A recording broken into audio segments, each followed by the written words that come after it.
이 앞에 말씀은 이제 영광의 직분을 하나님께서 주셨는데 어떻게 감당하느냐? 하나님이 주신 은혜를 따라서 감당을 한다. 그리고 하나님의 말씀을 혼잡하게 전하지 아니하고 순결하게 하나님께 받아서 하나님과 예수 그리스도 안에서 그렇게 순결한 말씀을 전한다. 그런 방식으로 사역을 한다 그랬습니다. 그리고 오늘은 그렇게 함에도 불구하고 복음이 가리워진다라고 그래요. 그렇게 복음이 가리워지는 것은 이것은 이 세상의 신이 망하는 사람들에게 복음이 들리지 않게 미혹하는 역사가 있기 때문에 그렇다 그럽니다. 그럼에도 불구하고 바울과 그 일행들은 오직 예수 그리스도가 주 되신 것과 우리는 그의 종된 것을 전파한다라고 이렇게 말씀하고 있어요. 그것을 예수 그리스도가 주 되신 이것을 우리 마음에 그렇게 빛을 비추어 주셔서 그것을 알 수 있는 빛을 비추어 주셔서 깨닫게 된 것이라고 말하고 있습니다. 다시 말하면은 지금 고린도 교회 교인들에게 사도 바울과 그 일행들이 오해를 받고 있잖아요. 그 직분의 의심을 받고 있잖아요. 그래서 직분을 이렇게 우리는 감당했는데도 불구하고 그것이 비방을 받으면 그거는 우리의 잘못이 아니라는 거예요. 그것을 방해하는 역사가 있고, 그리고 우리는 일관되게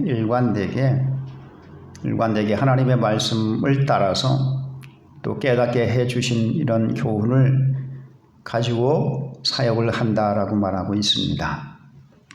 먼저 3절 말씀에 보면 3절 4절 말씀에 보면 만일 우리의 복음이 가리웠으면 망하는 자들에게 가리워진 것이라 그래요. 그러니까 이 사도 바울이 전파하는 이 복음에 대해서 거부당하고 또 그 사도 바울과 그 복음을 전하는 사역자들이 의심을 받는 것은 이거 그들에게 있는 문제가 아니라는 거예요. 이 가리워지는 이런 역사가 있기 때문에 그런다 말이에요. 그게 누군가 하면은 그 가리는 존재가 누군가 하면 4절에 나와요. 이 세상의 신이 믿지 아니한 자들의 마음을 혼미하게 하여 그리스도의 영광의 복음이 광채가 비치지 못하게 함이니, 이런 역사가 있다라고 하는 거예요. 왜냐하면은 여러분 복음 자체는 문제가 없어요. 그리고 복음을 전하는 자들이 올바른 자세로 복음을 전한단 말이죠. 그럼에도 불구하고 막히는 경우가 있는데 이럴 때는 복음에 문제가 있는 것이 아니고 복음을 전하는 사람에게 문제가 있는 것이 아니라 그것을 방해하는 이 세상의 신 사단의 역사가 있기 때문에 그렇다라고 하는 것을 여기서 가르쳐주고 있습니다.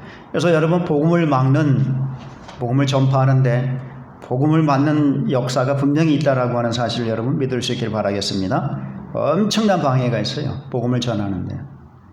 계시록 12장에서도 보면은 12장에서부터 20장까지는 뭐예요? 방해하는 그 역사들이 누군지 그들에 대한 심판이 이어지고 있잖아요.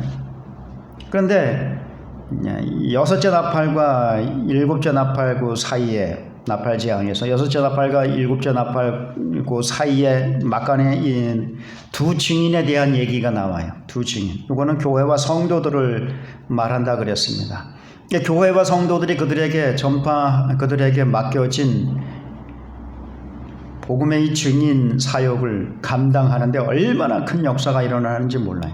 이들이 방해도 받지만 나중에 이 두 증인이 죽는다 그러잖아요. 죽었다 다시 살아나가지고 하늘로 올라간다라고 하는 그런 내용, 그런 이야기가 나오는데 그럴 정도로 엄청난 복음의 사역에는 방해가 있다라고 하는 사실을 여기서도 보여주고 있어요. 그렇기 때문에 복음 자체가 문제가 없고 또 복음을 배운 그대로 가르쳐준 그대로 전하고 그리고 복음을 전하는 사람들이 올바른 자세로 복음을 전하는데도 이게 막히고 전파가 되지 않는 경우가 있어요. 그럴 때는 사단의 방해가 심하기 때문에 그렇다라고 하는 것을 여기에서 가르쳐주고 있어요. 그래서 지금 이 상황에 고린도 교회에서 자기들이 불신을 받는 게 지금 그런 경우에 해당한다라고 그렇게 말을 하는 거예요. 왜냐하면은 계속해서 지금 사도 바울이 고린도 교인들에게 변론하는 게 뭐예요? 우리는 오직 예수 그리스도의 십자가의 복음을 가지고 전파를 했고, 우리는 또 복음을 전하는 이 자세로 하나님 앞에서나 이 사람들 앞에서 거리낌이 없는 자세로 복음을 전했다라고 하잖아요. 그런데도 막는, 회방하는 역사가 있으니까 복음이 막히고 또 이 바울과 복음을 전하는 사역자 일행들이 불신을 받고 있다라고 그렇게 이런 방식으로 고린도 교회 교인들에게 설명을 하고 있습니다. 여러분, 영적인 기상도고 이 복음을 전파할 때의 그 영적인 기상도를 보면은요, 항상 강풍과 비구름이 드리워 있는 그런 날씨하고 똑같아요. 언제 어디서 어떤 동쪽에서 바람이 불어올지 서쪽에서 바람이 불어올지는 몰라요. 또 구름이 잔뜩 끼어가지고 언제 또 비가 내릴지 모르는 그런 날씨처럼 복음을 전파하는 이 복음의 사역에는 항상 그거에 대한 방해하는 역사들이 언제 어느 때 어디에서 어떤 모습으로 나타날지를 모른단 말이죠. 그래서 항상 긴장하면서 복음을 전하는 일을 해야 됩니다. 로마서 1장 16절에 보면 내가 복음을 부끄러워하지 아니하노니, 왜 그런가 하면 믿는 자에게는 구원을 주시는 하나님의 능력이 되기 때문에 그렇다 그래요. 이 복음이 부끄럽지 않다라는 거예요. 그래서 이 복음을 전하고 있어요. 사도 바울이 지금 이 복음을 전하고 있단 말이에요. 살리는 복음을 전하고 있단 말이에요. 생명을 주는 복음을 전하고 있단 말이에요. 그런데도 가는 곳곳마다 순탄하게 복음을 전하는 일이 없었어요. 처음에 여러분 빌립보에 들어갔을 때 마게도냐 사람들이 우리 사도행전 16장에 보면은 아시아 지역으로 자꾸 들어가서 복음을 전하려고 그러는데, 그러면서 자꾸 안쪽으로 들어가려고 그러는데 자꾸 성령께서 그 길을 막는단 말이죠. 그 걸음을 막아요. 그래서 그들이 하나님 앞에 기도를 하는데 마게도냐 사람이 한 상이 보이는데 그가 손짓을 한단 말이에요. 이리 와서 우리를 도우라. 그래서 아시아에서 복음을 전하는 것을 그만두고 바로 유럽 마게도냐 지역으로 들어갑니다. 그래 거기 가가지고 들어가자마자 얼마 되지 않아가지고 자주장사 루디아라고 하는 이 믿음 있는 사람을 만나가지고 그 집에서 쉽게 교회가 시작이 되어요. 그래서 아주 그저 빌립보 성에서는 이제 일사천리로 뭔가 일이 이루어질 것 같은 그런 조짐이 보였는데 이게 웬일입니까? 방해하는 역사가 있어가지고 감옥에까지 갇혀서 고통을 치르는 이런 일이 벌어졌어요. 이게 순탄하게 복음을 전하지는 않아요. 항상 방해하는 역사가 있어서 그것을 극복하고 또 그것을 뚫고 나가는 이런 과정 속에서 하나님의 역사를 우리가 보게 되는데, 이렇게 교묘하게 사탄의 방해가 늘 이 복음을 전하는 일에는 따라다닌다라고 하는 사실을 여러분들이 기억할 수 있기를 바라겠습니다. 우리 이 교회에 왔다가 가신 분 중에 60대 되는 그 남성분이 한 분 계신단 말이죠. 상당히 순해요. 온순해요. 사람이 얼마나 온순한지 몰라요. 이분이 한 1년 정도 이렇게 1년 한 몇 개월 정도 이렇게 나왔는데 그분에게 이제 교회 출석만 하지 말고 1시간씩 성경 공부 좀 합시다. 그러면 다음 주에 할게요. 또 성경 공부 좀 합시다. 한 달 뒤에 할게요. 바쁜 일 끝나면 할게요. 안 해요. 절대로 안 합니다. 그러다가 우산동에서 이쪽으로 이사를 왔어요. 그러니까 이제 자연스럽게 떨어지죠. 그래도 계속 매주마다 전화를 하는 거예요. 매주마다 전화를 하면은 갈게요. 그렇게 대답을 한단 말이죠. 그러다가 한 번 또 나오더라고요. 한 2주 정도 참석을 하더라고요. 그러더니 안 나오는 거예요. 그래서 전화를 했더니 이 일이 바빠가지고 뭐가 이리 핑계를 대면서 또 그러는 거예요. 그러면서 이쪽으로 이사를 와가지고 한 번도 안 가봐가지고 미안해가지고 한 2주 내가 나간 거라고. 걔 도 이상 2주 동안 나와준 거예요. 그럴 정도로 이 성격도 온순하고, 그런데 이상하리만치 복음이 안 들어가요. 얼마나 이 복음이 안 들어가는지 몰라요. 그래가지고 계속 그럼에도 불구하고 1년에 몇 차례씩 몇 년 됐잖아요. 계속 전화를 하다가 작년은 안 받더라고. 전화를 몇 번 했는데 안 받더라고. 그래가지고 이분이 이제 나하고 관계를 끊으려고 그런가 보다 해가지고 저도 이제 삭제를 해버렸어요, 번호. 여러분, 혼미케 하는 그 역사들이요, 보통 심한 게 아니에요. 그러나 여러분들이 이런 일이 있다고 해가지고 낙심하지 말기를 바라겠습니다. 왜냐하면 복음 자체에는 그것을 믿기만 하면은 구원을 주시는 하나님의 능력이 나타나기 때문에 막히더라도 복음에는 문제가 없어요. 복음은 전혀 문제가 없습니다. 복음은 그냥 전하기만 하면은, 그대로 전하기만 하면은 성령이 역사하셔서 믿는 사람에게는 생명을 주는 역사가 일어난단 말이에요.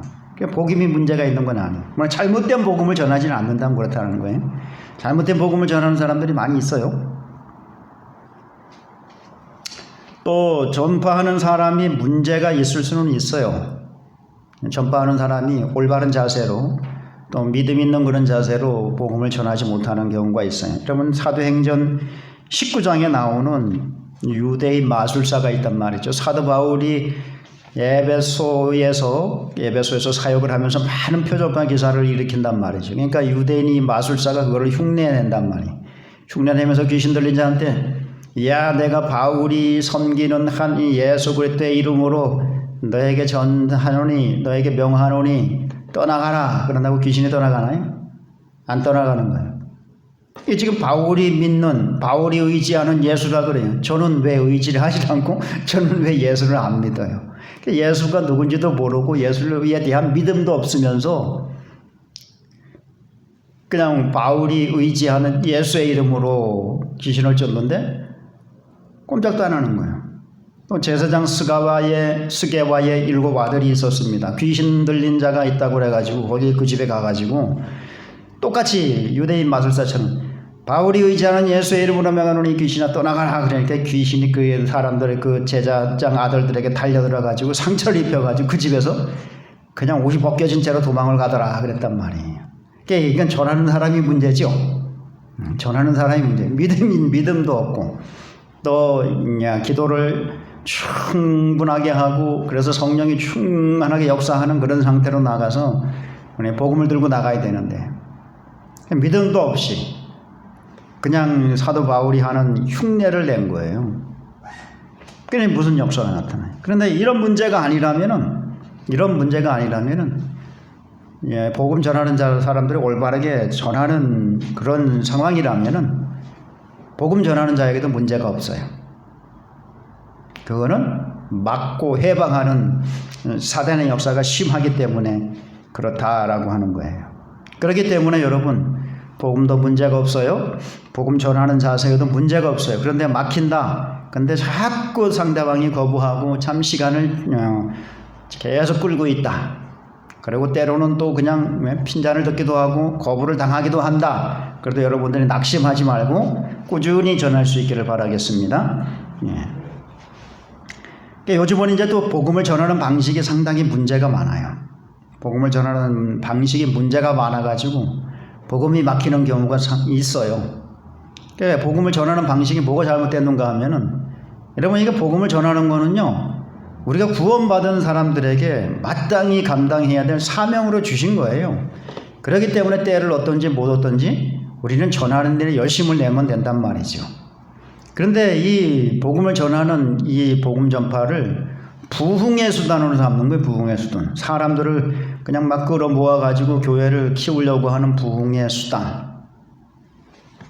그냥 전도는 그냥 목적 자체의 구원을, 우리를 구원하신 그 목적 그 자체이기 때문에 전도는 그냥 해야 되는 거예요. 어떤 방식으로든 여러분들이 가장 편하고 가장 잘할 수 있는 방식으로 그냥 전할 수 있는 어떤 상황이든 뭐 어떤 환경에서든 그냥 꾸준히 전하기만 하면 되는 거예요.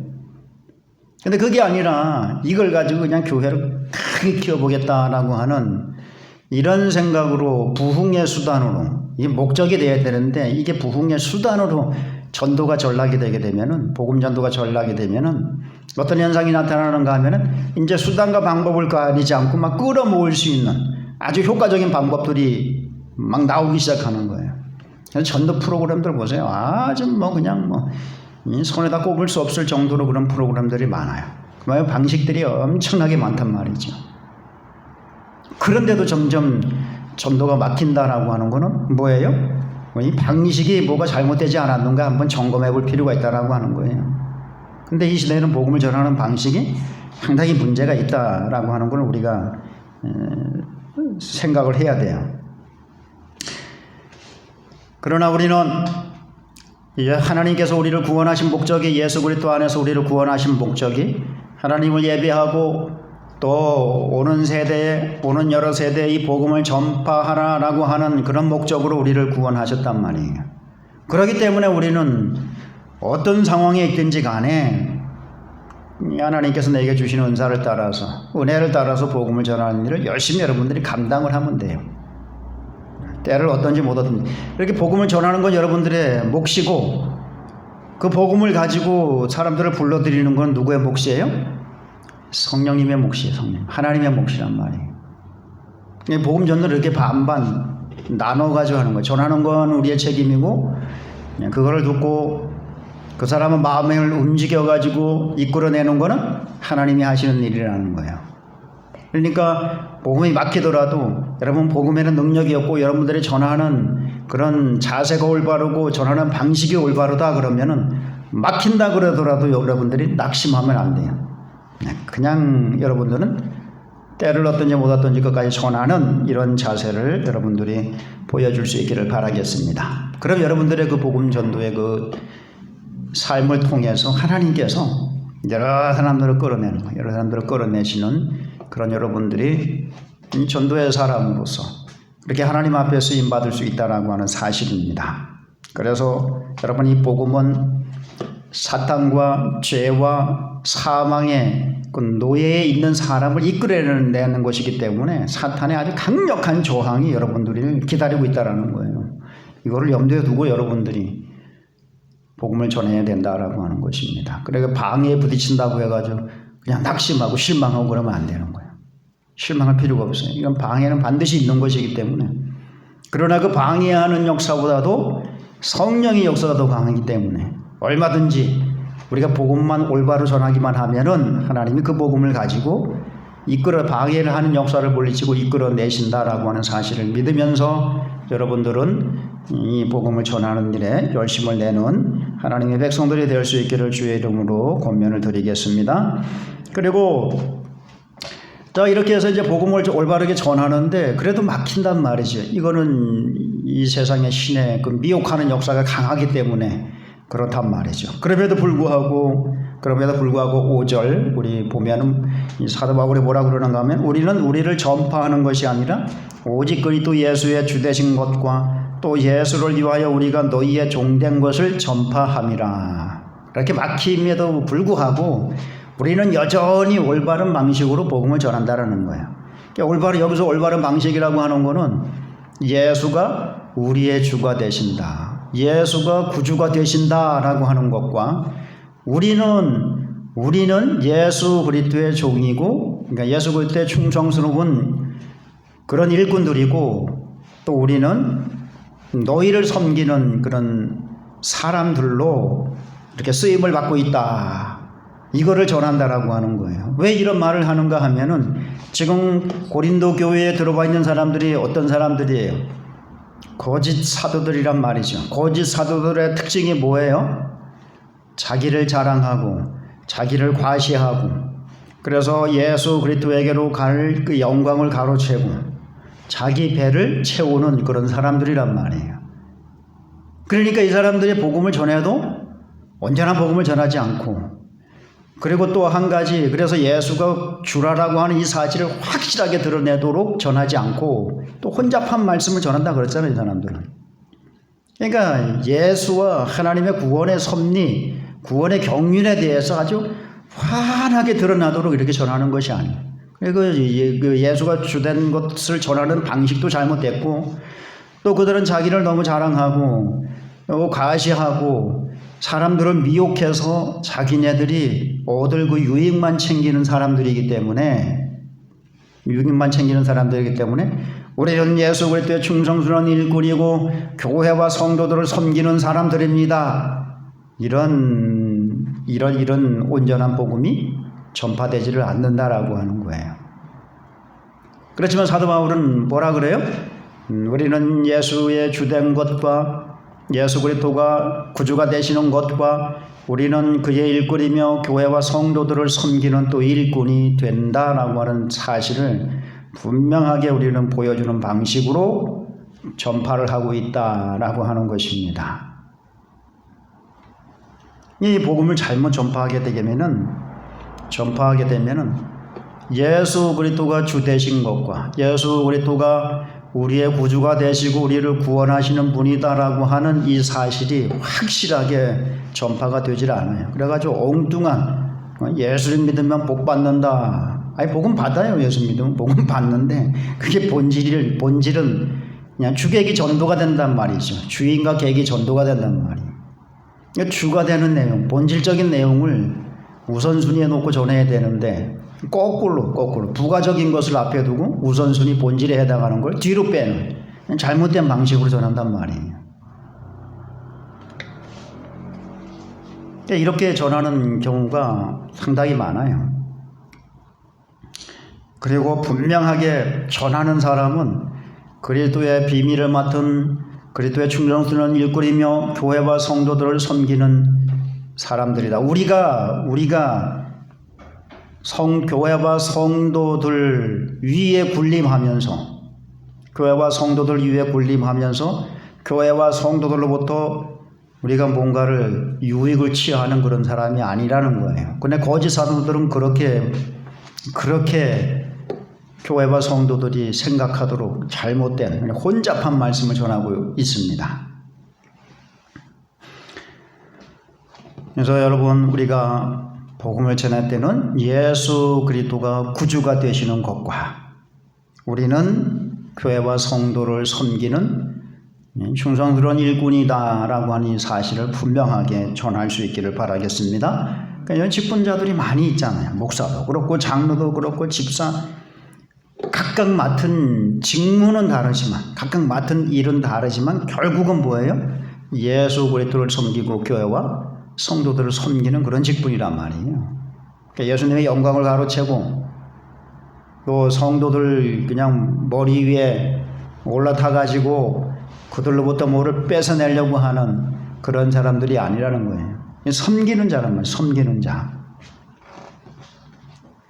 그래서 이 원칙을 충실히 따르는데도 복음이 막힌다. 그거는 우리 책임이 아니라는 거예요. 그러니까 여러분들은 이 두 가지 원칙을 예수가 구주가 되고 우리는 예수를 섬기는 자요 교회와 성도를 섬기는 사람이다라고 하는 거예요. 그러니까 결론은 뭔가 하면 여러분들이 드러나면 안 된다라는 거예요. 여러분들이 뭐가 대단한 존재인 것처럼 자기 자랑이 너무 심해가지고 교회와 성도들이 야 저기 예수님을 섬겨야 되는데 야 저분 대단한 분이다. 그러니까 요즘 이런 현상들이 상당히 많이 나타나고 있어요. 이런 현상들이 많이 나타나고 있어요. 그러니까 이거를 우리는 주의해야 된단 말이에요. 이거 저 거짓 사도들이 하는 사람들이란 말이에요. 가짜들이 그렇게 하는 신앙, 이 경건을 이익의 재료로 삼는 사람들이 하는 짓이란 말이에요. 부패한 사람들이 하는 짓이란 말이죠.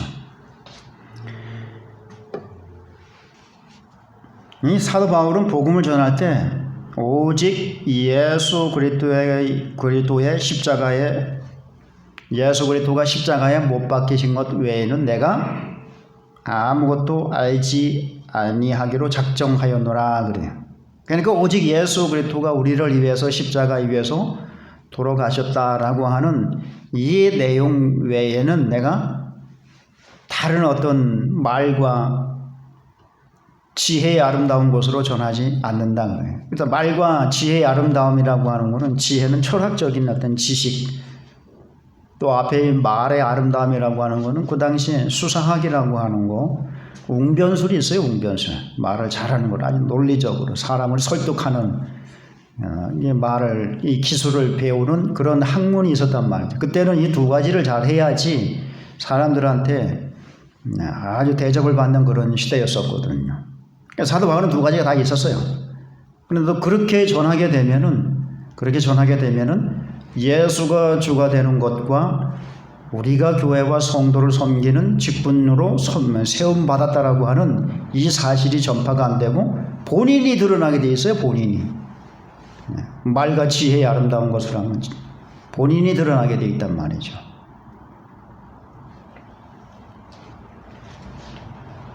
그래서 예수 그리스도가 십자가에 못 박히신 것 외에는 내가 알지 아니하기로 작정하였노라 그래요. 그러니까 예수가 주가 되시는 것과 우리는 교회와 성도를 섬기는 그런 직분으로 부름받았다. 이 사실을 아주 충실하게 전했다라고 하는 사실입니다. 평상시 말씀을 가르칠 때에도 교회에서 또 구원받은 성도들을 말씀으로 양육할 때에도 철저하게 이 원칙이 존재되는 하에서 말씀을 가르쳤다라고 하는 거예요.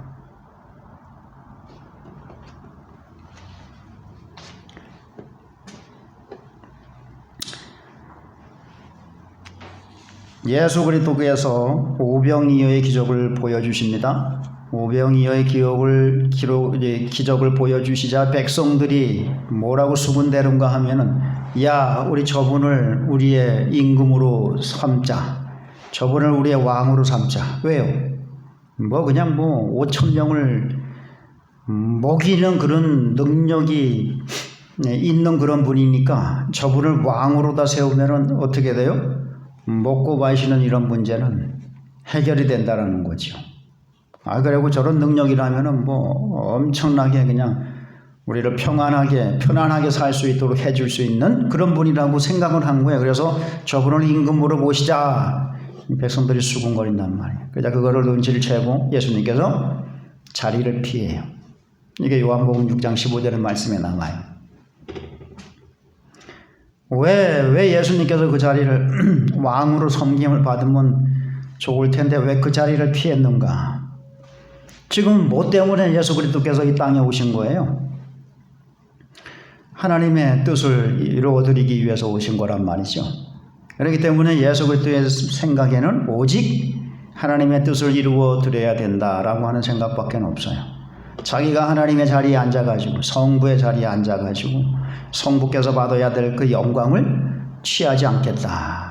나는 그 성부의 뜻을 이루기 위해서 온 사람이요 내 백성을 섬기러 온 사람이라고 하는 이 자기의 그 사명을 알고 계시기 때문에 임금으로 삼으려고 하는데 그래야 좋다고 허락만 하면 된단 말이죠. 그런데도 그거를 허락하지 않고 슬그머니 자리를 뜨셨단 말이죠. 그래서 우리가 복음을 전할 때는 오직 예수 그리스도가 우리의 구주가 되신다. 우리는 그의 종이다. 그리고 교회와 성도를 섬기는 일꾼이다. 이 사실이 분명하게 드러나도록 전할 수 있기를 바라겠습니다. 그래서 성도들이 올바르게 예수를 섬기고 올바르게 예수님을 찬양하고 또 예수님께 감사하고 그래야 되는데 예수님께로 가야 될 걸 전부 다 내가 차지한단 말이야. 내가. 그러면 이거는 아주 큰 문제라고 하는 거예요.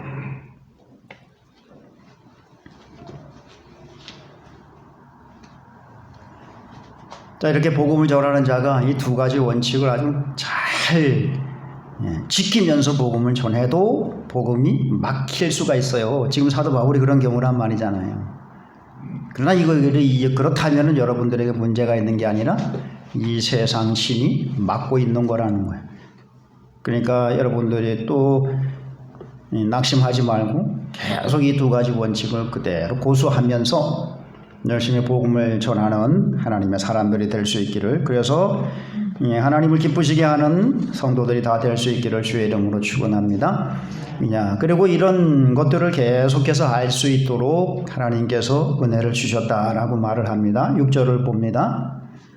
어두운 데에 빛이 비치라 말씀하셨던 그 하나님께서 예수 그리스도의 얼굴에 있는 하나님의 영광을 아는 빛을 우리 마음이 비추셨느니라. 여러분, 예수 그리스도를 통해서 하나님을 다 보여주셨어요. 하나님의 영광을 보여주셨고, 하나님의 지혜를 보여주셨고, 하나님이 얼마나 큰 그런 능력이 있으신 분인지를 예수 그리스도를 통해서 다 보여주셨어요. 그리고 또 무엇을 보여주셨어요? 예수 그리스도를 통해서 자기 백성들을 구원하신다라고 하는 그 지혜까지 다 보여주셨단 말이에요.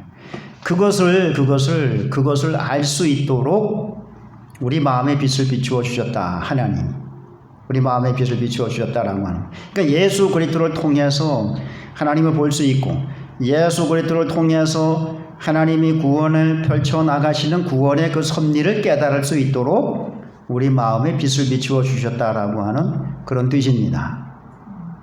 그건 하나님이 가르쳐 주셨기 때문에 예수 그리스도를 통해서 하나님이 저런 분이시로구나. 또 그의 권능에 대해서도 깨달을 수가 있었고, 예수를 그를 통해서 우리를 이렇게 구원하셨구나. 이것을 우리가 깨닫고 믿게 되었다라고 하는 사실을 여러분들이 기억할 수 있기를 바라겠습니다. 그래서 하나님께서는요, 성령을 통해서 여러분들의 마음에 여러분 하나님의 영광을 알고, 예수 그리스도를 통해서 보여주는 하나님의 영광을 알고, 권능을 알고, 또 하나님이 어떤 일을 하시는지를 알고, 하나님이 예수 그리스도를 통해서 우리를 구원한다라고 하는 하나님의 지혜를 알 수 있도록 성령을 통해서 다 깨우쳐 주신다라고 하는 사실을 믿을 수 있기를 바라겠습니다. 이게 성령을 통해서 이것을 우리에게 가르쳐 주시지 않으면은 여러분들이 알 수가 없어요. 전혀 알 수가 없어요. 왜 알 수가 없는지 제가 증명을 할게요. 자, 이 에베소서 2장 1절에 보면은 죄와 허물로 죽었던 우리를 예수 그리스도 안에서 다시 살리셨다 그래요. 거기서 뭐라 그래요? 죄와 허물로 우리가 죽었다 그래, 죽었다고. 죽어 있다 그래, 죽어 있다고. 이게 뭘 의미하는가 하면은 하나님을 알 수 있는 그런 영적인 능력, 그러니까 영적인 죽음이 우리에게 있었다라고 하는 거예요. 그러면 죽으면은 뭐예요? 죽은 사람이 산 사람을 알아볼 수가 있나요? 그러잖아요. 죽은 사람은 말이 없다. 무슨 사건에 연루된 사람이 죽으면 뭐라 그래요? 죽은 사람은 말이 없다. 사건은 풀리지 않는다는 얘기죠. 그러니까 여러분, 죄와 허물로 우리가 죽었다 그랬어요. 영적인 이 죽음이 우리에게 찾아왔어요. 그래서 이 영적인 죽음이 찾아온 사람은 이제 또 때가 되면은 어느 정도 살면은 육신적인 죽음이 또 두 번째 죽음이 찾아오는 거예요. 그래서 땅 속에 묻혀요. 그리고 또 거기서 끝나는 게 아니라 세 번째. 또 무슨 사망이? 이건 이제 영적으로 죽은 사람은 육적인 사망을 겪게 되고, 그리고 또 육적인 사망을 겪은 다음에 둘째 사망, 지옥이 기다리고 있다는 얘기예요. 지옥의 사망이 기다리고 있다는 얘기예요. 영원한 사망이 기다리고 있다는 얘기예요. 근데 죄를 지은 사람은 세 번 죽음을 죽었어요. 근데 우리는 성경에서는 육체적으로 죽는 사망을 첫째 사망, 둘째 사망, 지옥으로 가는 걸 둘째 사망, 그렇게 이제 얘기를 하는데, 실질적으로 보면은 우리는 영적인 죽음이 먼저 있었어요. 영적인 죽음이 있는 사람들이 육적인 죽음이 있고, 그렇지만 예수 믿는 사람들은 육적인 죽음이 곧 하나님 나라로 가는 그런 죽음이기 때문에 오히려 우리는 이 죽음을 두려워하지 않는데, 그러나 예수를 믿지 않는 사람들은 이 죽음이 너무 두려운 거예요. 이 죽음 뒤에 또 뭐가 있는지 알지를 못해요. 왜냐하면 영적으로 죽어 있기 때문에 영적인 이 세계에 대해서 알 수가 없단 말이죠. 그러니까 죽음이라고 하는 것 자체가 두려운 거예요. 안 믿는 사람들에게는. 근데 우리가 타락으로 인해서 죄와 허물로 죽었다 그래요. 그래서 영적인 죽음이 일어난 그런 상태입니다. 그렇기 때문에 뭘 모르는가 하면은 여러분, 하나님께서는 창조를 하실 때 땅만 창조하신 게 아니에요. 하늘과 땅을 창조하셨어요. 하늘도 만드시고 천지를 만드시니라 그랬잖아요. 천지를. 하늘도 지으시고 땅도 지으셨어요. 근데 성경에서는 땅에 대한 이야기만 나오잖아요. 그리고 또 땅에 있는 존재만 지으신 게 아니라 하늘에 있는 천상의 존재들도 지으셨단 말이에요. 근데 죄와 허물로 죄와 허물로 죽게 되면은 이 하늘에 있는 일과 이 또 하늘과 관련된 이 일에 대해서는 전혀 모른단 말이죠. 그걸 우리가 모른단 말이에요. 전혀 모른단 말이에요. 그러니까 죽어 있어요. 죄와 허물로 죽어 있기 때문에 그 하나님과 하늘에 관한, 하나님 나라에 관한, 하늘나라에 관한 이 사실을 알려면은 어떻게 해야 되는가 하면은 성령께서 가르쳐 주셔야 되는 거예요. 살려줘야 돼. 살려놓고 가르쳐 주셔야 돼. 이게 이제 동시다발적으로 이제 일어난단 말이에요. 그래서 여러분이 구원의 섭리, 하나님의 예수 그리스도를 통해서 보여주시는 하나님의 영광과 이 구원의 지혜는요, 성령이 가르쳐 주시지 않으면은 절대로 알 수 없다라고 하는 사실을 여러분 믿을 수 있기를 바라겠습니다.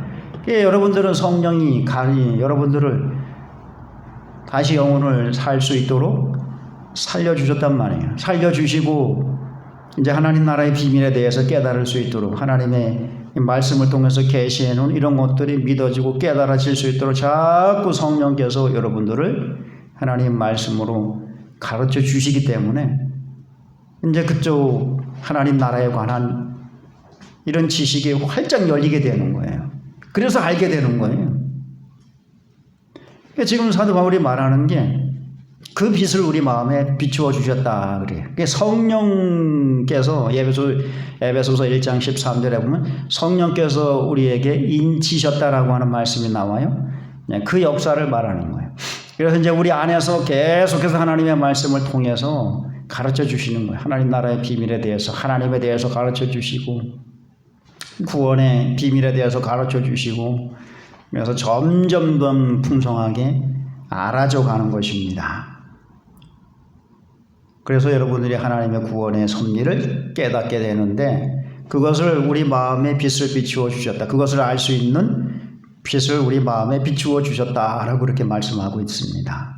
그러니까 여러분들에게 지금 하나님 나라에 대해서 깜깜했었단 말이죠. 죄와 허물로 죽어 있었단 말이죠. 근데 여러분들이 그것을 볼 수 있도록 여러분들은 눈을 열어 놓으셨어요.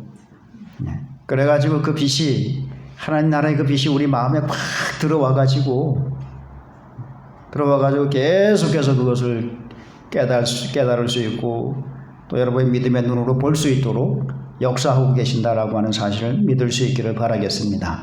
베드로가 예수님에게 사람들이 나를 누구라고 하느냐, 마태복음 16장 17절에 나오는 말씀이죠. 사람들이 나를 누구라고 하느냐, 어떤 사람들은 엘리야라, 어떤 사람은 선지자라 그렇게 말씀하십니다. 그러면 너희는 나를 누구라고 하느냐? 그러니까 베드로가 뭐라 그래요? 주는 그리스도시요 살아계신 하나님의 아들이시니이다. 옳도다, 잘하였도다. 그러나 베드로야, 그것을 알게 한 이는 혈육이 아니라 하늘에 계신 아버지께서 깨닫게 해 주셨느니라 그랬어요. 이건 사람의 능력으로는 예수가 구주요 살아계신 하나님의 아들이다라고 하는 사실을 여러분 깨달을 수 없다라고 하는 것을 믿을 수 있기를 바라겠습니다. 하나님께서 베드로의 마음에 예수가 구주가 되시고 하나님의 아들이다라고 하는 이 사실을 믿을 수 있도록 믿음을 주시고 영의 눈을 열어주셨기 때문에 가능했다라고 예수님께서 증언을 하고 계십니다. 그래서 여러분들이 지금 구원의 지혜를 알고, 그래서 여러분들의 예수는 구주요, 네? 또 예수 안에 있으면 우리는 그냥 영원한 생명을 얻는 이런 삶을 살아갈 수가 있다라고 이렇게 깨닫고 예수를 자꾸 매달리고 그냥 이 주일 저녁에 연속곡이 나오는 이 시간대에 나와가지고 예배를 드리는 이유가 뭐예요? 연속곡보다 더 좋은 게 오늘 예배를 통해서 우리에게 주어진다. 이게 믿어지고 그게 또 깨달아지고 또 그게 즐겁고 기쁘니까 여러분이 여기에 나오신 줄로 믿습니다. 이거를 알게 해주신 이가 성령이라고 하는 거예요. 그래서 자꾸 예배의 자리에 하나님의 말씀이 가르쳐지고 선포되는 자리에 자꾸 나가고 싶은 것은 여러분들이 그게 아니라 우리 안에서 성령이 역사하시기 때문에 그렇다라고 하는 사실을 믿을 수 있기를 바라겠습니다. 그래서 기뻐하세요. 하나님 여러분들을 자꾸 성령의 역사를 통해서 좋은 자리로 이끌어 주신다라고 하는 사실을 여러분들이 기뻐해야 되는 것이에요.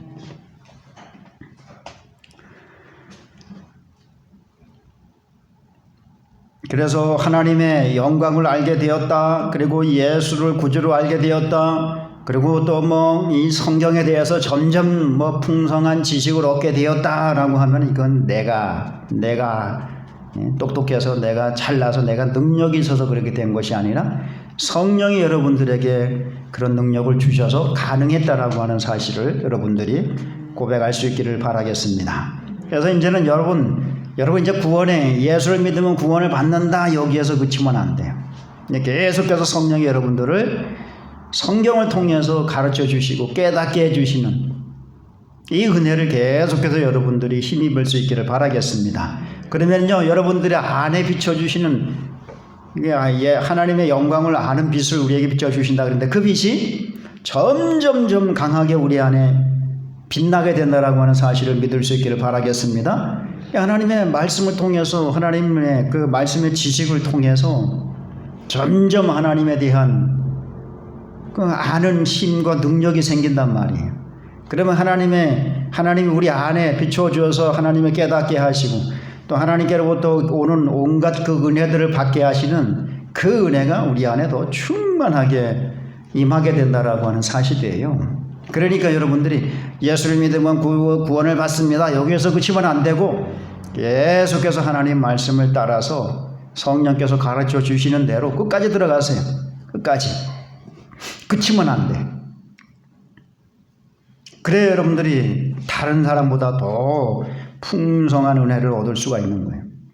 여러분이 신앙생활을 하다 보면은요, 신앙생활을 하다 보면 점진적으로 발전하는 사람이 있어요. 점점 더 성숙해져 가고 점점 더 발전하는 사람이 있어요. 그런데 어떤 사람은 그냥 그 상태로 머물러 있는 사람이 있어요. 그 상태로 머물러 있는 사람. 이게 무슨 차이인지 아세요? 이거는 에베소서 4장에 나오는 4장 12절에 나오지요. 4장 12절에 믿는 것과 아는 것에 우리가 하나가 되어서 그리스도의 장성한 분량에 이르도록 힘써야 되는 거예요.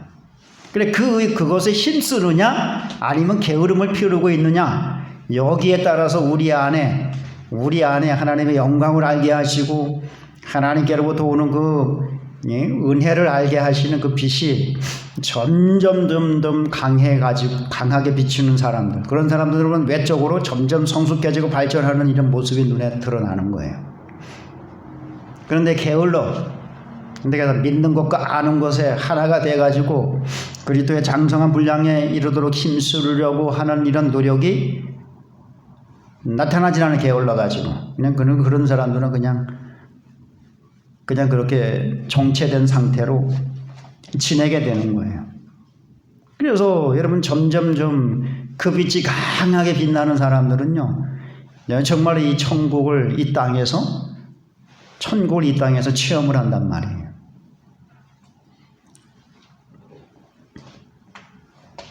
그래서 여러분들이 예수를 통해서 보여주시는 하나님의 영광과 구원의 지혜와 또 하나님께로부터 오는 이 은혜를 볼 수 있는 빛이 점점 더 강해지고 그래서 더 풍성하고 이 땅에서 천국을 맛보는 이런 삶이 될 수 있기를 주의 이름으로 축원합니다. 여러분 이 복음을 전하는 데는요 사단의 방해가 심합니다. 아주 보통 심한 게 아니에요. 왜냐하면 자기의 종이 되었던 자를 뺏긴단 말이죠. 그리고 자기가 이제 입지가 점점 좁아진단 말이에요. 복음이 확장되어 나가면 점점 뒤로 밀려나가고 자기의 입지가 좁아지고 자기 활동 영역이 축소가 되고 그러니까 이거를 뺏기지 않으려고 아주 거세게 방해를 한단 말이죠. 방해가 상당히 심해요. 그러나 분명히 우리가 알아야 될 것은 복음은 전혀 문제가 없어요. 복음은 아무 문제가 없어요. 전파돼가지고 믿기만 하면은 믿는 사람에게 하나님이 생명을 주시는, 생명을 살리시는 역사가 나타난다라고 하는 거예요. 복음은 전혀 문제가 없어요. 또 복음을 전하는 사람의 태도가 문제가 없어. 예수 그리스도가 주 되시고 우리는 그를 섬기는, 또 교회와 성도를 섬기는 일꾼이다라고 하는 이런 아주 올바른 자세로 복음을 전하고 있단 말이죠. 그러면 여러분들이 복음을 전하는 일이 막힌다고 해가지고 낙심하지 말기를 바라겠습니다. 그래도 열심히 전하게 되면 결국은 여러분들이 전파한 그 복음을 통해서 그 복음을 들은 사람들이 주께로 끌려 나오는 이런 역사를 여러분들이 눈으로 볼 줄로 믿습니다. 이런 삶을 살아감으로 하나님께로부터 여러분들도 큰 복을 받으며 또 이 땅에서 하나님 나라를 크게 또 경험을 하고 복을 받는 성도들이 다 될 수 있기를 주의 이름으로 축원합니다.